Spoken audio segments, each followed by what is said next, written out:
সেদিন হঠাৎ করে একটা সাজানোর অর্ডার এসেছিলো। আমি তো ব্রাইডকে দেখে অবাক হয়ে গেছি, এত কিউট আর বাচ্চা একটা লুক। আমি ওকে বলছি, এই তোমার 18 বছর হয়েছে তো? আমার কথা শোনার বাড়ির লোক হো হো করে হেসে উঠেছে।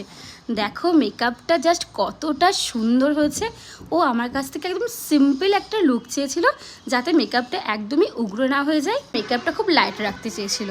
আরও বলেছিল একটা বড় খোপা করে খোপা ভর্তি ফুল দিতে। তো ওর কাছে যে ফুলগুলো ছিল সেটা দিয়ে আমি সুন্দরভাবে একটা খোপা অ্যারেঞ্জ করে দিয়েছি।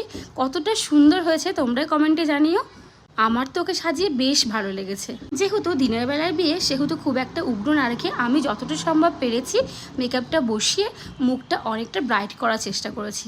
তো সব কিছু মিলে ওর ফাইনাল লুকটা তোমাদের কতটা ভালো লেগেছে সেটা তো আমাকে অবশ্যই কমেন্টে জানাবে।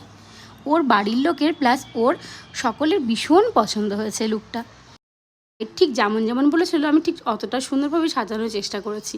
আজ তবে আসি, আগামীকাল একটা অন্য কোনো ভিডিও নিয়ে তোমাদের সামনে হাজির হব। তোমরা সকলে ভালো থেকো আর ভিডিওটি অবশ্যই শেয়ার এবং কমেন্ট করো। Thank you.